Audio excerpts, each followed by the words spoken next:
പുറപ്പാട് അധ്യായം 16.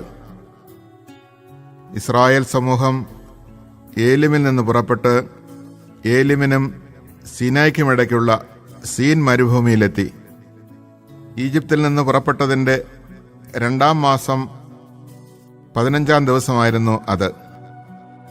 മരുഭൂമിയിൽ വെച്ച് ഇസ്രായേൽ സമൂഹം ഒന്നടങ്കം മോശയ്ക്കും അഹ്റോനുമെതിരായി പിറുപിറുത്തു. ഇസ്രായേൽക്കാർ അവരോട് പറഞ്ഞു, ഈജിപ്തിൽ ഇറച്ചിപ്പാത്രത്തിനടുത്തിരുന്ന് തൃപ്തിയാവോളം അപ്പം തിന്നുകൊണ്ടിരുന്നപ്പോൾ കർത്താവിൻ്റെ കരത്താൽ കൊല്ലപ്പെട്ടിരുന്നുവെങ്കിൽ എത്ര നന്നായിരുന്നു. എന്നാൽ സമൂഹം മുഴുവനെയും പട്ടിണിയിട്ട് കൊല്ലാനായി ഞങ്ങളെ ഈ മരുഭൂമിയിലേക്ക് നിങ്ങൾ കൊണ്ടുവന്നിരിക്കുന്നു. കർത്താവ് മോശയോട് പറഞ്ഞു, ഞാൻ നിങ്ങൾക്കായി ആകാശത്തിൽ നിന്ന് അപ്പം വർഷിക്കും. ജനങ്ങൾ പുറത്തിറങ്ങി ഓരോ ദിവസത്തേക്കും ആവശ്യമുള്ളത് ശേഖരിക്കട്ടെ. അങ്ങനെ അവർ എൻ്റെ നിയമമനുസരിച്ച് നടക്കുമോ ഇല്ലയോ എന്ന് ഞാൻ പരീക്ഷിക്കും. 6-ാം ദിവസം നിങ്ങൾ ശേഖരിക്കുന്നത് അകത്തു കൊണ്ടുവന്ന് ഒരുക്കി വയ്ക്കുമ്പോൾ അത് ദിനം പ്രതി ശേഖരിക്കുന്നതിൻ്റെ ഇരട്ടിയുണ്ടായിരിക്കും. മോശയും അഹ്റോനും എല്ലാ ഇസ്രായേൽക്കാരോടുമായി പറഞ്ഞു, കർത്താവാണ് നിങ്ങളെ ഈജിപ്തിൽ നിന്ന് പുറത്തേക്ക് കൊണ്ടുവന്നതെന്ന് സന്ധ്യയാകുമ്പോൾ നിങ്ങൾ ഗ്രഹിക്കും. പ്രഭാതമാകുമ്പോൾ നിങ്ങൾ കർത്താവിൻ്റെ മഹത്വം ദർശിക്കും. കാരണം തനിക്കെതിരായ നിങ്ങളുടെ പിറുപിറുപ്പുകൾ കർത്താവ് കേട്ടിരിക്കുന്നു. ഞങ്ങൾക്കെതിരായി നിങ്ങൾ ആവലാതിപ്പെടാൻ ഞങ്ങളാരാണ്? മോശ പറഞ്ഞു, നിങ്ങൾക്ക് ഭക്ഷിക്കാൻ വൈകുന്നേരം മാംസവും രാവിലെ വേണ്ടുവോളം അപ്പവും കർത്താവ് തരും. എന്തെന്നാൽ അവിടുത്തേക്കെതിരായുള്ള നിങ്ങളുടെ ആവലാദികൾ അവിടുന്ന് കേട്ടിരിക്കുന്നു. ഞങ്ങളാരാണ്? നിങ്ങളുടെ ആവലാദികൾ ഞങ്ങൾക്കെതിരായിട്ടല്ല, കർത്താവിനെതിരായിട്ടാണ്. അനന്തരം മോശ അഹ്റോനോട് പറഞ്ഞു, ഇസ്രായേൽ സമൂഹത്തോട് പറയുക, നിങ്ങൾ കർത്താവിൻ്റെ സന്നിധിയിലേക്ക് അടുത്തു വരുവിൻ. എന്തെന്നാൽ കർത്താവ് നിങ്ങളുടെ ആവലാദികൾ കേട്ടിരിക്കുന്നു. അഹ്റോൻ ഇസ്രായേൽ സമൂഹത്തോട് സംസാരിച്ചപ്പോൾ അവർ മരുഭൂമിയിലേക്ക് നോക്കി. അപ്പോൾ കർത്താവിൻ്റെ മഹത്വം മേഘത്തിൽ പ്രത്യക്ഷപ്പെട്ടു. കർത്താവ് മോശയോട് അരുളി ചെയ്തു, ഇസ്രായേൽക്കാരുടെ പരാതികൾ ഞാൻ കേട്ടു. അവരോട് പറയുക, സായങ്കാലത്ത് നിങ്ങൾ മാംസം ഭക്ഷിക്കും, പ്രഭാതത്തിൽ തൃപ്തിയാവോളം അപ്പവും. കർത്താവായ ഞാനാണ് നിങ്ങളുടെ ദൈവമെന്ന് അപ്പോൾ നിങ്ങൾ മനസ്സിലാക്കും. വൈകുന്നേരമായപ്പോൾ കാടപ്പക്ഷികൾ വന്ന് പാളയം മൂടി. രാവിലെ പാളയത്തിന് ചുറ്റും മഞ്ഞ് വീണ് കിടന്നിരുന്നു. മഞ്ഞുരുകിയപ്പോൾ മരുഭൂമിയുടെ ഉപരിതലത്തിൽ പൊടിമഞ്ഞ് പോലെ വെളുത്തുരുണ്ട് ലോലമായൊരു വസ്തു കാണപ്പെട്ടു. ഇസ്രായേൽക്കാർ ഇത് കണ്ടപ്പോൾ പരസ്പരം ചോദിച്ചു, ഇതെന്താണ്? അതെന്താണെന്ന് അവർ അറിഞ്ഞിരുന്നില്ല. അപ്പോൾ മോശ അവരോട് പറഞ്ഞു, കർത്താവ് നിങ്ങൾക്ക് ഭക്ഷണമായി തന്നിരിക്കുന്ന അപ്പമാണിത്. കർത്താവ് കൽപ്പിച്ചിരിക്കുന്നത് ഇപ്രകാരമാണ്, ഓരോരുത്തനും തൻ്റെ കൂടാരത്തിലുള്ള ആളുകളുടെ എണ്ണമനുസരിച്ച് ആളൊന്നിന് 1 ഓമർ വീതം ശേഖരിക്കട്ടെ. ഇസ്രായേൽക്കാർ അപ്രകാരം ചെയ്തു. ചിലർ കൂടുതലും ചിലർ കുറവും ശേഖരിച്ചു. പിന്നീട് ഓമേർ കൊണ്ട് അളന്നു നോക്കിയപ്പോൾ കൂടുതൽ ശേഖരിച്ചവർക്ക് കൂടുതലോ കുറവ് ശേഖരിച്ചവർക്ക് കുറവോ ഉണ്ടായിരുന്നില്ല. ഓരോരുത്തനും ശേഖരിച്ചത് അവന് ഭക്ഷിക്കാൻ മാത്രമുണ്ടായിരുന്നു. മോശ അവരോട് പറഞ്ഞു, ആരും അതിൽ നിന്ന് അല്പം പോലും പ്രഭാതത്തിലേക്ക് നീക്കിവെക്കരുത്. എന്നാൽ അവർ മോശയെ അനുസരിച്ചില്ല. ചിലർ അതിൽ നിന്നും ഒരു ഭാഗം പ്രഭാതത്തിലേക്ക് നീക്കിവെച്ചു. അത് പുഴുത്ത് മോശമായി. മോശ അവരോട് കോപിച്ചു. പ്രഭാതം തോറും ഓരോരുത്തരും തങ്ങൾക്ക് ഭക്ഷിക്കാവുന്നിടത്തോളം ശേഖരിച്ചുകൊണ്ടിരുന്നു. ബാക്കിയുള്ളത് സൂര്യൻ ഉദിച്ചുയരുമ്പോൾ ഉരുകിപ്പോയിരുന്നു. 6-ാം ദിവസം ഒരാൾക്ക് 2 ഓമർ വീതം ഇരട്ടിയായി അപ്പം അവർ ശേഖരിച്ചു. സമൂഹ നേതാക്കൾ വന്ന് വിവരം മോശയെ അറിയിച്ചു. അപ്പോൾ അവൻ അവരോട് പറഞ്ഞു, കർത്താവിൻ്റെ കൽപ്പന ഇതാണ്, നാളെ പരിപൂർണ വിശ്രമത്തിൻ്റെ ദിവസമാണ്, കർത്താവിൻ്റെ വിശുദ്ധമായ സാബത്ത് ദിനം. വേണ്ടത്ര അപ്പം ഇന്ന് ചുട്ടെടുക്കുവിൻ, വേവിക്കേണ്ടത് വേവിക്കുകയും ചെയ്യുവിൻ. ബാക്കി വരുന്നത് അടുത്ത പ്രഭാതത്തിലേക്ക് സൂക്ഷിക്കുവിൻ. മോശ കൽപ്പിച്ചതുപോലെ മിച്ചം വന്നത് അവർ പ്രഭാതത്തിലേക്ക് മാറ്റിവെച്ചു. അത് ചീത്തയായി പോയില്ല, അതിൽ പുഴുക്കൾ ഉണ്ടായതുമില്ല. മോശ പറഞ്ഞു, ഇന്ന് കർത്താവിൻ്റെ വിശ്രമദിനമാകയാൽ നിങ്ങളത് ഭക്ഷിച്ചുകൊള്ളുവിൻ. പാളയത്തിന് വെളിയിൽ ഇന്നപ്പം കാണുകയില്ല. 6 ദിവസം നിങ്ങളത് ശേഖരിക്കണം. 7-ാം ദിവസം സാബത്താകയാൽ അതുണ്ടായിരിക്കുകയില്ല. 7-ാം ദിവസം ജനങ്ങളിൽ ചിലർ അപ്പം ശേഖരിക്കാനായി പുറത്തിറങ്ങി, എന്നാൽ ഒന്നും കണ്ടില്ല. അപ്പോൾ കർത്താവ് മോശയോട് ചോദിച്ചു, നിങ്ങൾ എത്ര നാൾ എൻ്റെ കൽപ്പനകളും നിയമങ്ങളും പാലിക്കാതിരിക്കും? കർത്താവ് നിങ്ങൾക്ക് സാബത്ത് നിശ്ചയിച്ചിരിക്കുന്നു. അതുകൊണ്ടാണ് 6-ാം ദിവസം അവിടുന്ന് 2 ദിവസത്തേക്കുള്ള അപ്പം നിങ്ങൾക്ക് തരുന്നത്. 7-ാം ദിവസം ഓരോരുത്തനും തൻ്റെ വസതിയിൽ തന്നെ കഴിയട്ടെ, ആരും പുറത്തു പോകരുത്. അതനുസരിച്ച് 7-ാം ദിവസം ജനം വിശ്രമിച്ചു. ഇസ്രായേൽക്കാർ അതിന് മന്ന എന്ന് പേര് നൽകി. അത് കൊത്തമ്പാലരി പോലെ ഇരുന്നു.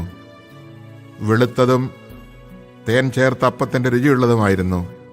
മോശ പറഞ്ഞു, കർത്താവിൻ്റെ കൽപ്പന ഇതാണ്: ഈജിപ്തിൽ നിന്ന് ഞാൻ നിങ്ങളെ കൊണ്ടുവരുമ്പോൾ മരുഭൂമിയിൽ വെച്ച് നിങ്ങൾക്ക് ഭക്ഷിക്കാൻ തന്ന അപ്പം നിങ്ങളുടെ പിൻതലമുറകൾ കാണുന്നതിന് വേണ്ടി അതിൽ നിന്ന് ഒരോമറെടുത്ത് സൂക്ഷിച്ചു വയ്ക്കുവിൻ. മോശ അഹ്റോനോട് പറഞ്ഞു, ഒരു പാത്രത്തിൽ 1 ഓമർ മന്ന എടുത്ത് നിങ്ങളുടെ പിൻതലമുറകൾക്ക് വേണ്ടി കർത്താവിൻ്റെ സന്നിധിയിൽ സൂക്ഷിച്ചു വയ്ക്കുക. കർത്താവ് മോശയോട് കൽപ്പിച്ചതുപോലെ അഹ്റോൻ അത് സാക്ഷ്യപേടകത്തിന് മുൻപിൽ സൂക്ഷിച്ചു വെച്ചു. ഇസ്രായേൽക്കാർ മനുഷ്യവാസമുള്ള സ്ഥലത്തെത്തുന്നതുവരെ 40 വർഷത്തേക്ക് മന്ന ഭക്ഷിച്ചു. കാനാൻ ദേശത്തിൻ്റെ അതിർത്തിയിലെത്തുന്നതുവരെ മന്നയാണ് അവർ ഭക്ഷിച്ചത്. 1 ഓമർ 1 ഏഫായുടെ 10-1.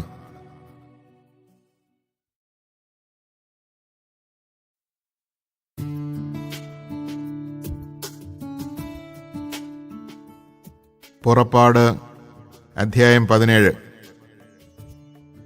ഇസ്രായേൽ സമൂഹം മുഴുവൻ സീൻ മരുഭൂമിയിൽ നിന്ന് പുറപ്പെട്ട് കർത്താവിൻ്റെ നിർദ്ദേശമനുസരിച്ച് പടിപടിയായി യാത്ര ചെയ്ത് റഫിദീമിലെത്തി പാളയമടിച്ചു. അവിടെ അവർക്ക് കുടിക്കാൻ വെള്ളമുണ്ടായിരുന്നില്ല. ജനം മോശയെ കുറ്റപ്പെടുത്തിക്കൊണ്ട്, ഞങ്ങൾക്ക് കുടിക്കാൻ വെള്ളം തരിക എന്ന് പറഞ്ഞു. മോശ അവരോട് പറഞ്ഞു, നിങ്ങൾ എന്തിന് എന്നെ കുറ്റപ്പെടുത്തുന്നു? എന്തിന് കർത്താവിനെ പരീക്ഷിക്കുന്നു? ദാഹിച്ചു വലഞ്ഞ ജനം മോശയ്ക്കെതിരെ ആവലാതിപ്പെട്ട് ചോദിച്ചു, നീ എന്തിനാണ് ഞങ്ങളെ ഈജിപ്തിൽ നിന്ന് പുറത്തേക്ക് കൊണ്ടുവന്നത്? ഞങ്ങളും കുട്ടികളും കന്നുകാലികളും ദാഹിച്ച് ചാകട്ടെ എന്ന് കരുതിയാണോ? മോശ കർത്താവിനോട് നിലവിളിച്ചു പറഞ്ഞു, ഈ ജനത്തോട് ഞാൻ എന്താണ് ചെയ്യുക? ഏറെ താമസിയാതെ അവർ എന്നെ കല്ലെറിയും. കർത്താവ് മോശയോട് അരുളി ചെയ്തു, ഏതാനും ഇസ്രായേൽ ശ്രേഷ്ഠന്മാരുമൊത്ത് നീ ജനത്തിൻ്റെ മുൻപേ പോവുക. നദിയുടെ മേൽ അടിക്കാൻ ഉപയോഗിച്ച വടിയും കയ്യിലെടുത്തുകൊള്ളുക. ഇതാ നിനക്ക് മുമ്പിൽ ഹോറബിലെ പാറമേൽ ഞാൻ നിൽക്കും. നീ ആ പാറയിൽ അടിക്കണം. അപ്പോൾ അതിൽ നിന്ന് ജനത്തിന് കുടിക്കാൻ വെള്ളം പുറപ്പെടും. ഇസ്രായേൽ ശ്രേഷ്ഠന്മാരുടെ സാന്നിധ്യത്തിൽ മോശ അങ്ങനെ ചെയ്തു. ഇസ്രായേൽക്കാർ അവിടെ വെച്ച് കലഹിച്ചതിനാലും കർത്താവ് ഞങ്ങളുടെ ഇടയിൽ ഉണ്ടോ ഇല്ലയോ എന്ന് ചോദിച്ചുകൊണ്ട് കർത്താവിനെ പരീക്ഷിച്ചതിനാലും മോശ ആ സ്ഥലത്തിന് മാസ എന്നും മെറീബ എന്നും പേരിട്ടു. അമലേഖ്യർ റഫീദീമിൽ വന്ന് ഇസ്രായേൽക്കാരെ ആക്രമിച്ചു. അപ്പോൾ മോശ ജോഷയോട് പറഞ്ഞു, ആളുകളെ തിരഞ്ഞെടുത്ത് അമലേഖ്യരുമായി യുദ്ധത്തിന് പുറപ്പെടുക. ഞാൻ നാളെ ദൈവത്തിൻ്റെ വടി കയ്യിലെടുത്ത് മലമുകളിൽ നിൽക്കും. മോശ പറഞ്ഞനുസരിച്ച് ജോഷുവ അമലേഖ്യരുമായി യുദ്ധം ചെയ്തു. മോശ, അഹറോൻ, ഹൂർ എന്നിവർ മലമുകളിൽ കയറി നിന്നു. മോശ കരങ്ങൾ ഉയർത്തിപ്പിടിച്ചിരുന്നപ്പോഴെല്ലാം ഇസ്രായേൽ വിജയിച്ചുകൊണ്ടിരുന്നു. കരങ്ങൾ താഴ്ത്തിയപ്പോൾ അമലേക്യർക്കായിരുന്നു വിജയം. മോശയുടെ കൈകൾ കുഴഞ്ഞു. അപ്പോൾ അവർ ഒരു കല്ല് നീക്കിയിട്ട് കൊടുത്തു. മോശ അതിന്മേലിരുന്നു. അഹറോനും ഹൂറും അവൻ്റെ കൈകൾ ഉയർത്തിപ്പിടിച്ചുകൊണ്ട് ഇരുവശങ്ങളിലും നിന്നു. സൂര്യാസ്തമയം വരെ അവൻ്റെ കൈകൾ ഉയർന്നു തന്നെ നിന്നു. ജോഷുവ അമലേക്കിനെയും അവൻ്റെ ആളുകളെയും വാളുകൊണ്ട് അരിഞ്ഞു വീഴ്ത്തി. കർത്താവ് മോശയോട് അരുളി ചെയ്തു, ഇതിൻ്റെ ഓർമ്മ നിലനിർത്താനായി നീ ഇത് ഒരു പുസ്തകത്തിൽ എഴുതി ജോഷുവയെ വായിച്ചു കേൾപ്പിക്കുക. ആകാശത്തിന് കീഴിൽ നിന്ന് അമലേക്കിൻ്റെ സ്മരണ ഞാൻ നിശേഷം മായ്ച്ചു കളയും. മോശ അവിടെ ഒരു ബലിപീഠം നിർമ്മിച്ച് അതിന് യാഹ്വേ നിസി എന്ന് പേര് നൽകി.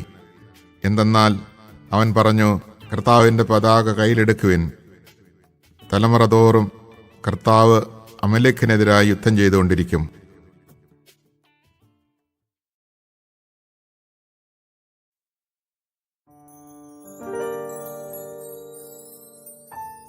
പുറപ്പാട് അധ്യായം 18. മോശയ്ക്കും അവൻ്റെ ജനമായ ഇസ്രായേലിനും വേണ്ടി ദൈവം എന്തെല്ലാം ചെയ്തുവെന്നും അവിടുന്ന് അവരെ ഈജിപ്തിൽ നിന്ന് എപ്രകാരം മോചിപ്പിച്ചുവെന്നും മിദിയാനിലെ പുരോഹിതനും മോശയുടെ അമ്മായിയപ്പനുമായ ജത്രോ കേട്ടറിഞ്ഞു. മോശ തൻ്റെ ഭാര്യ സിപ്പോറായെ തിരിച്ചയച്ചപ്പോൾ അവൻ്റെ അമ്മായിയപ്പൻ ജത്രോ അവളെയും അവളുടെ 2 പുത്രന്മാരെയും സ്വീകരിച്ചു. അവരിൽ ഒരുവൻ്റെ പേര് ഗർഷോം എന്നായിരുന്നു. കാരണം ഞാനൊരു പ്രവാസിയാകുന്നു എന്ന് പറഞ്ഞാണ് മോശ അവന് പേരിട്ടത്. അപരൻ്റെ പേർ എലിയേസർ എന്നായിരുന്നു. കാരണം എൻ്റെ പിതാവിൻ്റെ ദൈവമാണ് എൻ്റെ സഹായം. അവിടുന്ന് ഫറവോയുടെ വാളിൽ നിന്ന് എന്നെ രക്ഷിച്ചു എന്നവൻ പറഞ്ഞു. മരുഭൂമിയിൽ ദൈവത്തിൻ്റെ മലയുടെ സമീപം കൂടാരമടിച്ചിരുന്ന മോശയുടെ അടുക്കിലേക്ക് അവൻ്റെ ഭാര്യയെയും പുത്രന്മാരെയും കൂട്ടിക്കൊണ്ട് അമ്മായിയപ്പൻ ജത്രോ വന്നു. ഒരുവൻ വന്ന് മോശയെ അറിയിച്ചു, നിന്റെ അമ്മായിയപ്പൻ ജത്രോ നിന്റെ ഭാര്യയോടും അവളുടെ 2 പുത്രന്മാരോടും കൂടെ വന്നിരിക്കുന്നു. മോശ ഉടനെ തൻ്റെ അമ്മായിപ്പനെ സ്വീകരിക്കുവാൻ പുറത്തേക്ക് വന്നു. അവൻ ജത്രോയെ നമസ്കരിക്കുകയും ചുംബിക്കുകയും ചെയ്തു. കുശല പ്രശ്നത്തിന് ശേഷം അവർ കൂടാരത്തിനുള്ളിലേക്ക് പോയി. ഇസ്രായേൽക്കാർക്ക് വേണ്ടി ഫറവോയോടും ഈജിപ്തുകാരോടും കർത്താവ് ചെയ്ത കാര്യങ്ങളും വഴിയിൽ വെച്ച് തങ്ങൾക്ക് നേരിട്ട പ്രയാസങ്ങളും കർത്താവ് നൽകിയ സംരക്ഷണവുമെല്ലാം മോശ അമ്മായിപ്പനോട് വിവരിച്ചു പറഞ്ഞു. കർത്താവ് ഈജിപ്തുകാരിൽ നിന്ന് ഇസ്രായേലിനെ മോചിപ്പിച്ച് അവർക്ക് ചെയ്ത നിരവധി നന്മകളെക്കുറിച്ച് ജത്രോ ആഹ്ലാദിച്ചു. അവൻ പറഞ്ഞു, ഈജിപ്തുകാരിൽ നിന്നും ഫറവോയിൽ നിന്നും നിങ്ങളെ രക്ഷിച്ച കർത്താവ് വാഴ്ത്തപ്പെട്ടവനാകുന്നു. കർത്താവ് സകല ദേവന്മാരെയേക്കാൾ വലിയവനാണെന്ന് ഇപ്പോൾ ഞാൻ മനസ്സിലാക്കുന്നു. എന്തെന്നാൽ ഈജിപ്തുകാർ അവരോട് അഹങ്കാരപൂർവ്വം പെരുമാറിയപ്പോൾ അവരുടെ പിടിയിൽ നിന്ന് അവിടുന്ന് തൻ്റെ ജനത്തെ മോചിപ്പിച്ചു. മോശയുടെ അമ്മായിപ്പനായ ജത്രോ ദൈവത്തിന് ദഹനബലിയും മറ്റു ബലികളും സമർപ്പിച്ചു. ജത്രോയോടൊന്നിച്ച് ദൈവസന്നിധിയിൽ ഭക്ഷണം കഴിക്കുന്നതിനായി അഹറോനും ഇസ്രായേലിലെ ശ്രേഷ്ഠന്മാരും വന്നു. പിറ്റേ ദിവസം മോശ ജനത്തിൻ്റെ തർക്കങ്ങൾ തീർക്കാൻ ഉപവിഷ്ടനായി. പ്രഭാതം മുതൽ പ്രദോഷം വരെ ജനങ്ങൾ മോശയുടെ ചുറ്റും കൂടി നിന്നു. മോശ തൻ്റെ ജനത്തിനു വേണ്ടി ചെയ്യുന്നതെല്ലാം കണ്ടപ്പോൾ അമ്മായിയപ്പനായ ജത്രോ അവനോട് ചോദിച്ചു, നീ ജനത്തിനു വേണ്ടി ചെയ്യുന്നത് എന്താണ്? രാവിലെ മുതൽ വൈകുന്നേരം വരെ ജനമെല്ലാം നിന്റെ ചുറ്റും കൂടി നിൽക്കുവാനിടയാകത്തക്ക വിധം നീ ഇവിടെ ഒറ്റയ്ക്കിരിക്കുന്നത് എന്തുകൊണ്ട്? മോശ പറഞ്ഞു, ദൈവഹിതമറിയാനായി ജനം എന്നെ സമീപിക്കുന്നു. എന്തെങ്കിലും തർക്കമുണ്ടാകുമ്പോൾ അവർ എൻ്റെ അടുക്കൽ വരുന്നു. ഞാൻ അവരുടെ കലഹങ്ങൾ തീർക്കുന്നു. ദൈവത്തിൻ്റെ ചട്ടങ്ങളും നിയമങ്ങളും അവരെ പഠിപ്പിക്കുകയും ചെയ്യുന്നു. അപ്പോൾ അവൻ പറഞ്ഞു, നീ ചെയ്യുന്നത് ശരിയല്ല. നീ നിന്റെ കൂടെയുള്ള ജനങ്ങളും ക്ഷീണിച്ച് വിവശരാകും. ഇത് ഭാരമേറിയ ജോലിയാണ്. തനിയെ ഇത് ചെയ്യാൻ നിനക്ക് സാധിക്കുകയില്ല. ഞാൻ പറയുന്നത് കേൾക്കുക. ഞാൻ നിനക്കൊരു ഉപദേശം നൽകാം. ദൈവം നിന്നോടുകൂടി ഉണ്ടായിരിക്കട്ടെ. നീ ദൈവത്തിൻ്റെ മുമ്പിൽ ജനങ്ങളുടെ പ്രതിനിധിയായിരിക്കണം. അവരുടെ തർക്കങ്ങൾ അവിടുത്തെ അറിയിക്കണം. അവരെ ചട്ടങ്ങളും നിയമങ്ങളും പഠിപ്പിക്കണം. അവർ ചരിക്കേണ്ട മാർഗവും അനുഷ്ഠിക്കേണ്ട കർത്തവ്യങ്ങളും അവർക്ക് നിർദ്ദേശിച്ചു കൊടുക്കണം. കഴിവും ദൈവഭയവുമുള്ളവരും സത്യസന്ധരും കൈക്കൂലി വെറുക്കുന്നവരുമായ ആളുകളെ ജനത്തിൽ നിന്ന് തിരഞ്ഞെടുത്ത് അവരെ 1000, 100, 50, 10 വീതമുള്ള ഗണങ്ങളുടെ അധിപന്മാരായി നിയമിക്കുക. അവർ എല്ലായ്പ്പോഴും ജനങ്ങളുടെ തർക്കങ്ങൾക്ക് തീർപ്പ് കൽപ്പിക്കട്ടെ. വലിയ കാര്യങ്ങൾ നിന്നെ ഏൽപ്പിക്കുകയും ചെറിയവ അവർ തന്നെ തീരുമാനിക്കുകയും ചെയ്യട്ടെ. അങ്ങനെ അവർ നിന്നെ സഹായിക്കുമ്പോൾ നിന്റെ ജോലി എളുപ്പമാകും. ഇത് ദൈവകൽപ്പനയാണെന്ന് ഗ്രഹിച്ച് ഇപ്രകാരം പ്രവർത്തിച്ചാൽ ജോലി നിർവിഘ്നം തുടരാൻ നിനക്ക് സാധിക്കും. ജനം സംതൃപ്തരായി തങ്ങളുടെ വസതികളിലേക്ക് മടങ്ങുകയും ചെയ്യും. മോശ അമ്മായിയപ്പൻ്റെ ഉപദേശം കേട്ട് അതനുസരിച്ച് പ്രവർത്തിച്ചു. മോശ ഇസ്രായേൽക്കാരിൽ നിന്ന് സമർത്ഥരായ ആളുകളെ തിരഞ്ഞെടുത്ത് 1000, 100, 50, 10 വീതമുള്ള ഗണങ്ങളുടെ മേൽ അവരെ അധിപന്മാരായി നിയമിച്ചു. അവർ എല്ലായ്പ്പോഴും ജനങ്ങളുടെ ഇടയിൽ നീതി നടത്തി. സുപ്രധാനമായ കാര്യങ്ങൾ മോശയെ ഏൽപ്പിച്ചു. ചെറിയ കാര്യങ്ങൾ അവർ തന്നെ തീരുമാനിച്ചു. അനന്തരം മോശ അമ്മായിപ്പനെ യാത്രയാക്കി. അവൻ സ്വന്തം നാട്ടിലേക്ക് മടങ്ങി.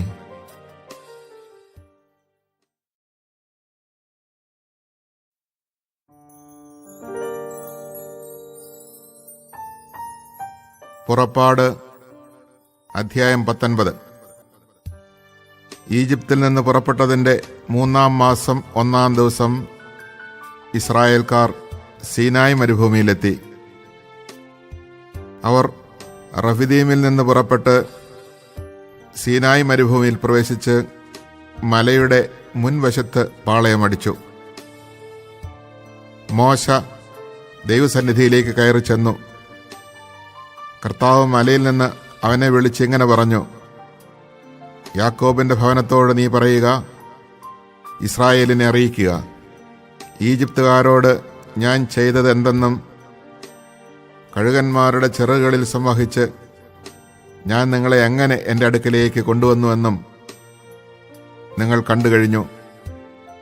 അതുകൊണ്ട് നിങ്ങൾ എൻ്റെ വാക്ക് കേൾക്കുകയും എൻ്റെ ഉടമ്പടി പാലിക്കുകയും ചെയ്താൽ നിങ്ങൾ എല്ലാ ജനങ്ങളിലും വെച്ച് എനിക്ക് ഏറ്റവും പ്രിയപ്പെട്ട എൻ്റെ സ്വന്തം ജനമായിരിക്കും. കാരണം ഭൂമി മുഴുവൻ എൻ്റേതാണ്. നിങ്ങൾ എനിക്ക് പുരോഹിത രാജ്യവും വിശുദ്ധ ജനവുമായിരിക്കും. ഇവയാണ് ഇസ്രായേൽക്കാരോട് നീ പറയേണ്ട വാക്കുകൾ. മോശ ചെന്ന് ജനത്തിലെ ശ്രേഷ്ഠന്മാരെ വിളിച്ച് കർത്താവ് കൽപ്പിച്ച കാര്യങ്ങളെല്ലാം അവരെ അറിയിച്ചു. ജനം ഏകസ്വരത്തിൽ പറഞ്ഞു: കർത്താവ് കൽപ്പിച്ചതെല്ലാം ഞങ്ങൾ ചെയ്തു കൊള്ളാം. ജനത്തിൻ്റെ മറുപടി മോശ കർത്താവിനെ അറിയിച്ചു.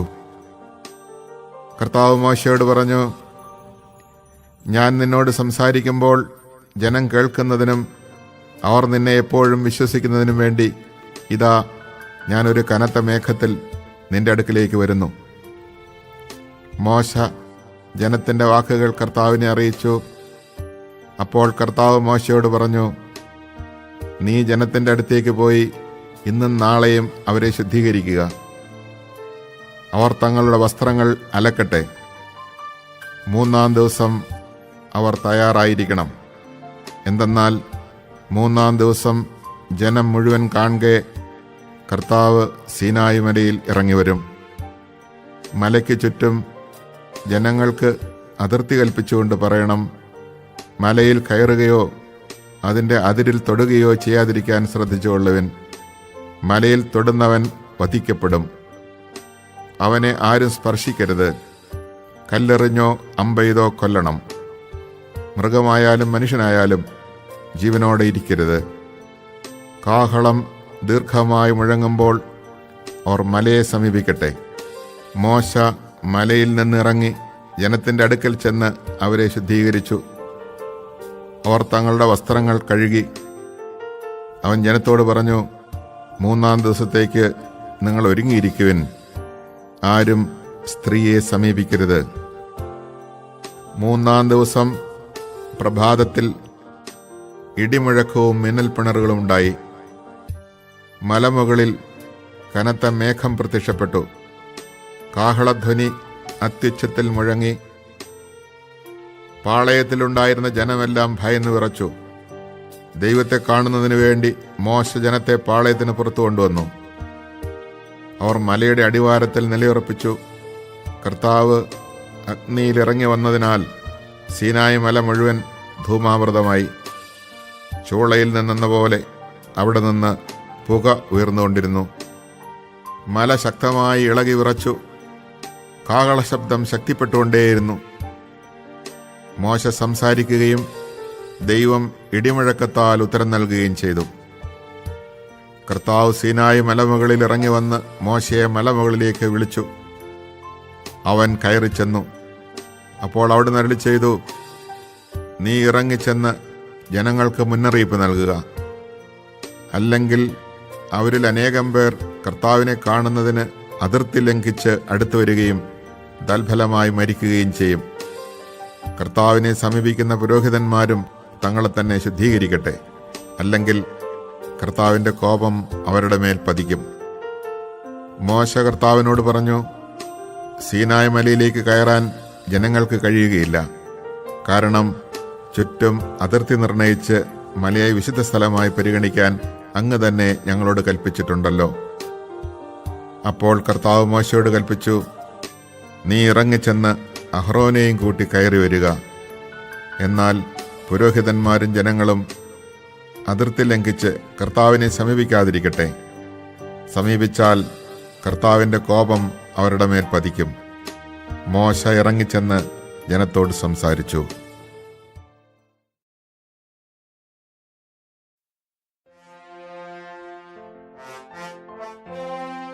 പുറപ്പാട് അധ്യായം 20.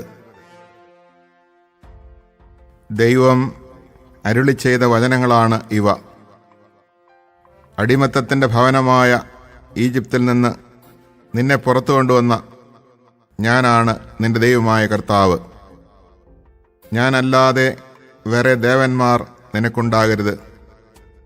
മുകളിൽ ആകാശത്തിലോ താഴെ ഭൂമിയിലോ ഭൂമിക്കടിയിലോ ജലത്തിലോ ഉള്ള ഒന്നിൻ്റെയും പ്രതിമയോ സ്വരൂപമോ നീ നിർമ്മിക്കരുത്. അവയ്ക്ക് മുൻപിൽ പ്രണമിക്കുകയോ അവയെ ആരാധിക്കുകയോ ചെയ്യരുത്.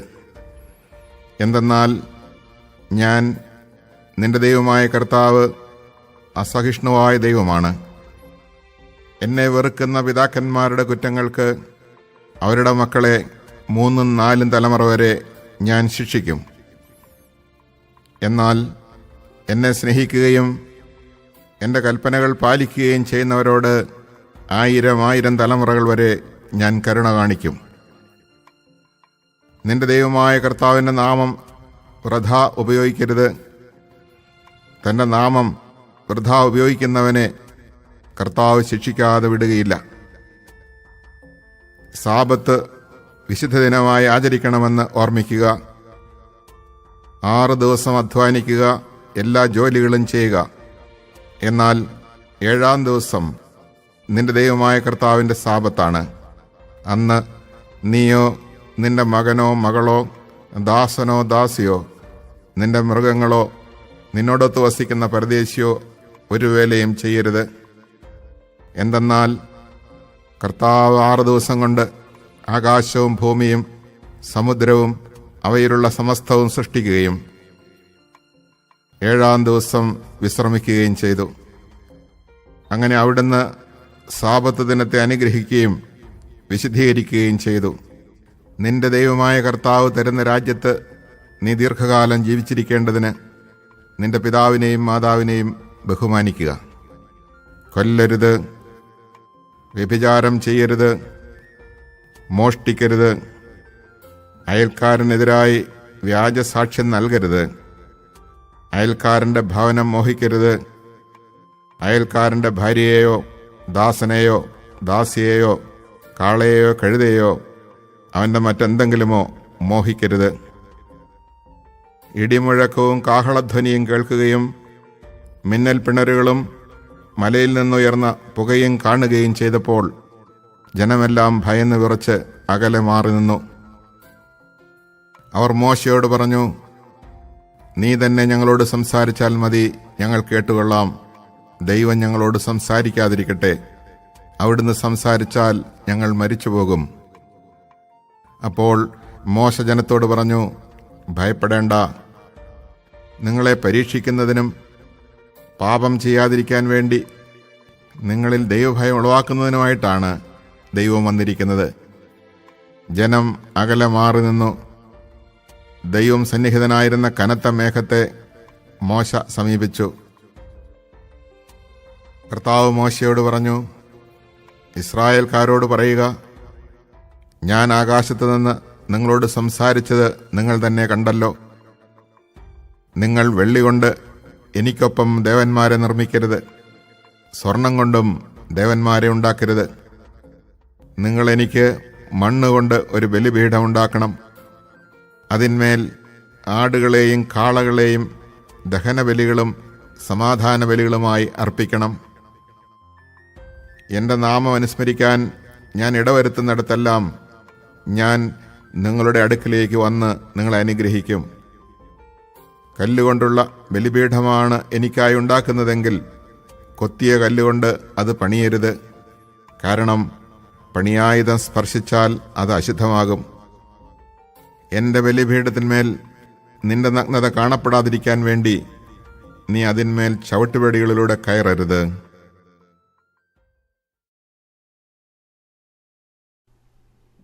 Chapter 16. Having set out from Elim, the whole Israelite community came into the desert of Sin, which is between Elim and Sinai, on the 15th day of the 2nd month after their departure from the land of Egypt. Here in the desert the whole Israelite community grumbled against Moses and Aaron. The Israelites said to them, Would that we had died at the Lord's hand in the land of Egypt, as we sat by our flesh pots and ate our fill of bread. But you had to lead us into this desert to make the whole community die of famine. Then the Lord said to Moses, I will now rain down bread from heaven for you. Each day the people are to go out and gather their daily portion. Thus will I test them to see whether they follow my instructions or not. On the 6th day, however, when they prepare what they bring in, let it be twice as much as they gather on the other days. So Moses and Aaron told all the Israelites, At evening you will know that it was the Lord who brought you out of the land of Egypt, and in the morning you will see the glory of the Lord, as he heeds your grumbling against him. But what are we that you should grumble against us? When the Lord gives you flesh to eat in the evening, continued Moses, and in the morning your fill of bread, as he heeds the grumbling you utter against him, what then are we? Your grumbling is not against us, but against the Lord. Then Moses said to Aaron, Tell the whole Israelite community, Present yourselves before the Lord, for he has heard your grumbling. When Aaron announced this to the whole Israelite community, they turned toward the desert, and lo, the glory of the Lord appeared in the cloud. The Lord spoke to Moses and said, I have heard the grumbling of the Israelites. Tell them, In the evening twilight you shall eat flesh, and in the morning you shall have your fill of bread, so that you may know that I, the Lord, am your God. In the evening quail came up and covered the camp. In the morning a dew lay all about the camp. And when the dew evaporated, there on the surface of the desert were fine flakes, like hoarfrost on the ground. On seeing it, the Israelites asked one another, What is this? For they did not know what it was. But Moses told them, This is the bread which the Lord has given you to eat. Now this is what the Lord has commanded. So gather it that every one has enough to eat, an omer for each person, as many of you as there are, each man providing for those of his own tent. The Israelites did so. Some gathered a large and some a small amount. But when they measured it out by the omer, he who had gathered a large amount did not have too much, and he who had gathered a small amount did not have too little. They so gathered that everyone had enough to eat. Moses also told them, Let no one keep any of it over until tomorrow morning. But they would not listen to him. When some kept a part of it over until the following morning, it became wormy and rotten. Therefore Moses was displeased with them. Morning after morning they gathered it, till each had enough to eat. But when the sun grew hot, the manna melted away. On the 6th day they gathered twice as much food, 2 omers for each person. When all the leaders of the community came and reported this to Moses, he told them, "That is what the Lord prescribed. Tomorrow is a day of complete rest, the Sabbath, sacred to the Lord. You may either bake or boil the manna, as you please, but whatever is left put away and keep for the morrow." When they put it away for the morrow, as Moses commanded, it did not become rotten or wormy. Moses then said, "Eat it today, for today is the Sabbath of the Lord. On this day you will not find any of it on the ground. On the other 6 days you can gather it, but on the 7th day, the Sabbath, none of it will be there." Still, on the 7th day, some of the people went out to gather it, although they did not find any. Then the Lord said to Moses, "How long will you refuse to keep my commandments and laws? Take note, the Lord has given you the Sabbath. That is why on the 6th day he gives you food for 2 days. On the 7th day everyone is to stay home, and no one is to go out." After that the people rested on the 7th day. The Israelites called this food manna. It was like coriander seed, but white, and it tasted like wafers made with honey. Moses said, "This is what the Lord has commanded. Keep an omerful of manna for your descendants, that they may see what food I gave you to eat in the desert when I brought you out of the land of Egypt." Moses then told Aaron, "Take an urn, and put an omer of manna in it. Then place it before the Lord in safekeeping for your descendants." So Aaron placed it in front of the commandments for safekeeping, as the Lord had commanded Moses. The Israelites ate this manna for 40 years, until they came to settled land. They ate manna until they reached the borders of Canaan. An omer is 1/10 of an ephah.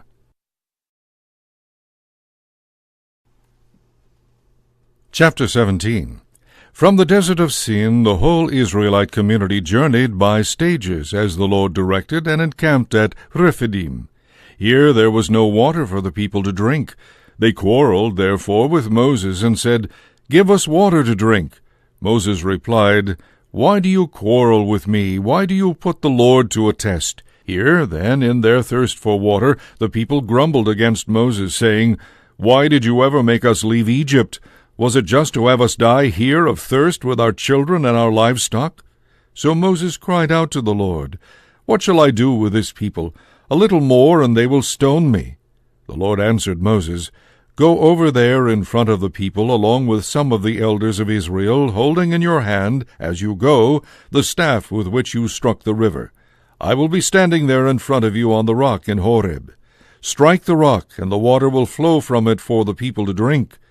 This Moses did in the presence of the elders of Israel. The place was called Massah and Meribah, because the Israelites quarreled there and tested the Lord, saying, "Is the Lord in our midst or not?" At Rephidim, Amalek came and waged war against Israel. Moses therefore said to Joshua, "Pick out certain men, and tomorrow go out and engage Amalek in battle. I will be standing on top of the hill with the staff of God in my hand." So Joshua did as Moses told him. He engaged Amalek in battle after Moses had climbed to the top of the hill with Aaron and Hur. As long as Moses kept his hands raised up, Israel had the better of the fight, but when he let his hands rest, Amalek had the better of the fight. Moses' hands, however, grew tired, so they put a rock in place for him to sit on. Meanwhile, Aaron and Hur supported his hands, one on one side and one on the other, so that his hands remained steady till sunset. And Joshua mowed down Amalek and his people with the edge of the sword. Then the Lord said to Moses, "Write this down in a document as something to be remembered, and recited in the ears of Joshua. I will completely blot out the memory of Amalek from under the heavens." Moses also built an altar there, which he called Yahweh Nissi, for he said, "The Lord takes in hand his banner. The Lord will war against Amalek through the centuries." Chapter 18. Now Moses' father-in-law Jethro, the priest of Midian, heard of all that God had done for Moses and for his people Israel, how the Lord had brought Israel out of Egypt. So his father-in-law Jethro took along Zipporah, Moses' wife, whom Moses had sent back to him, and her 2 sons. One of these was called Gershom, for he said, I am a stranger in a foreign land. The other was called Eleazar, for he said, My father's God is my helper. He has rescued me from Pharaoh's sword. Together with Moses' wife and sons, then, his father-in-law Jethro came to him in the desert, where he was encamped near the mountain of God. And he sent word to Moses, I, Jethro, your father-in-law, am coming to you along with your wife and her 2 sons. Moses went out to meet his father-in-law, bowed down before him, and kissed him. Having greeted each other, they went into the tent. Moses then told his father-in-law of all that the Lord had done to Pharaoh and the Egyptians for the sake of Israel, and of all the hardships they had had to endure on their journey, and how the Lord had come to their rescue. Jethro rejoiced over all the goodness that the Lord had shown Israel in rescuing them from the hands of the Egyptians. Blessed be the Lord, he said, who has rescued his people from the hands of Pharaoh and the Egyptians. Now I know that the Lord is a deity great beyond any other. For he took occasion of their being dealt with insolently to deliver the people from the power of the Egyptians. Then Jethro, the father-in-law of Moses, brought a holocaust and other sacrifices to God. And Aaron came with all the elders of Israel to participate with Moses' father-in-law in the meal before God. The next day Moses sat in judgment for the people, who waited about him from morning until evening. When his father-in-law saw all that he was doing for the people, he inquired, What sort of thing is this that you are doing for the people? Why do you sit alone, while all the people have to stand about you from morning till evening? Moses answered his father-in-law, The people come to me to consult God. Whenever they have a disagreement, they come to me to have me settle the matter between them, and make known to them God's decisions and regulations. You are not acting wisely, his father-in-law replied. You will surely wear yourself out, and not only yourself, but also these people with you. The task is too heavy for you. You cannot do it alone. Now listen to me, and I will give you some advice, that God may be with you. Act as the people's representative before God, bringing to him whatever they have to say. Enlighten them in regard to the decisions and regulations, showing them how they are to live and what they are to do. But you should also look among all the people for able and God-fearing men, trustworthy men who hate dishonest gain, and set them as officers over groups of thousands, of hundreds, of 50s, and of 10s.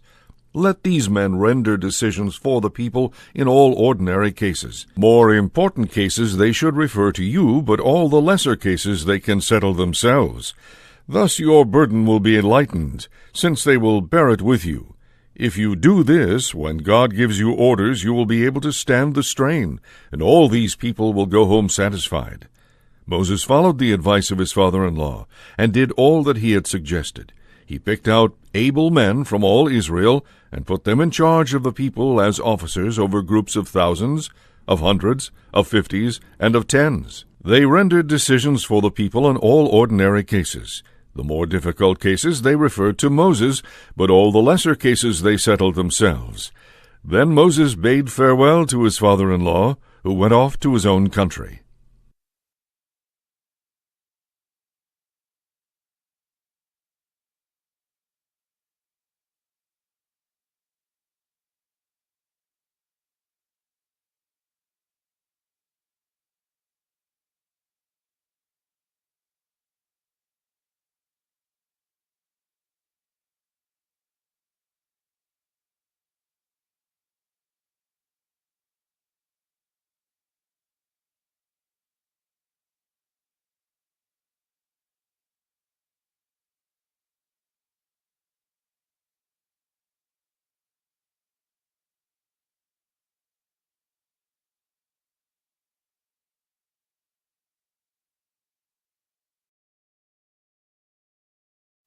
Chapter 19. In the 3rd month after their departure from the land of Egypt, on its first day, the Israelites came to the desert of Sinai. After the journey from Rephidim to the desert of Sinai, they pitched camp. While Israel was encamped here in front of the mountain, Moses went up the mountain to God. Then the Lord called to him and said, Thus shall you say to the house of Jacob, Tell the Israelites, You have seen for yourselves how I treated the Egyptians, and how I bore you up on eagle wings, and brought you here to myself.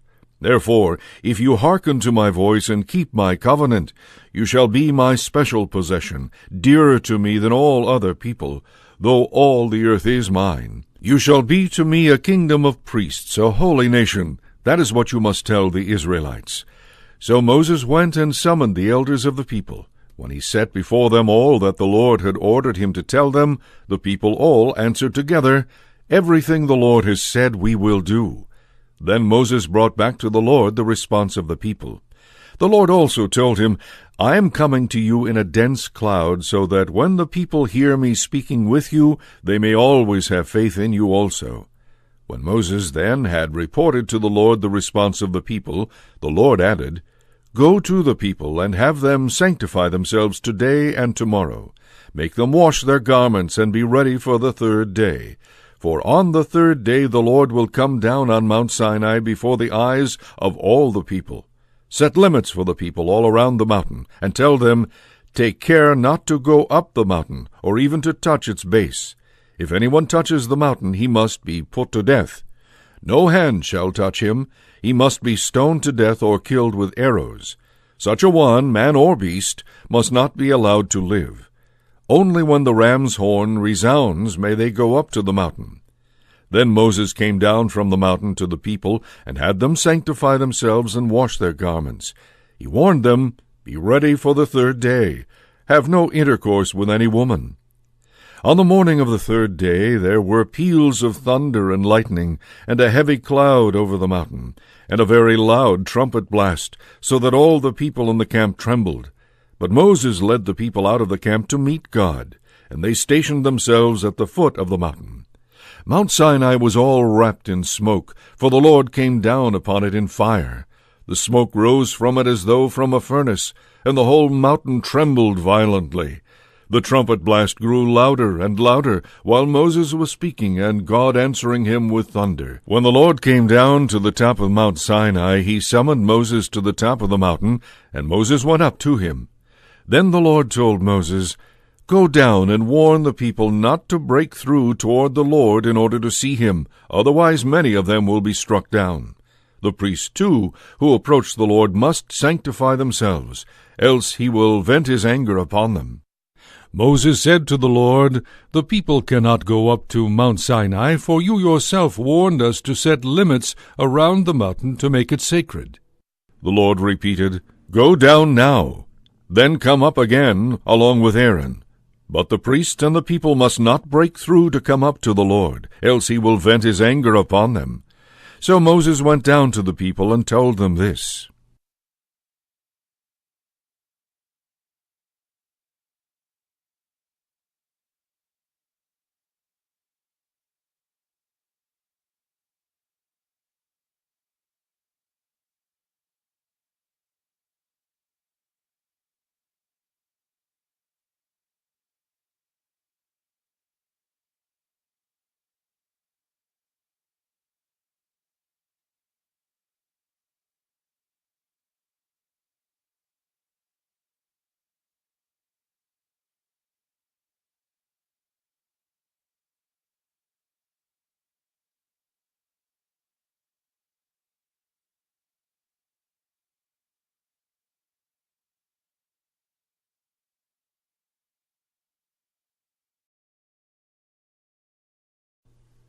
Chapter 20.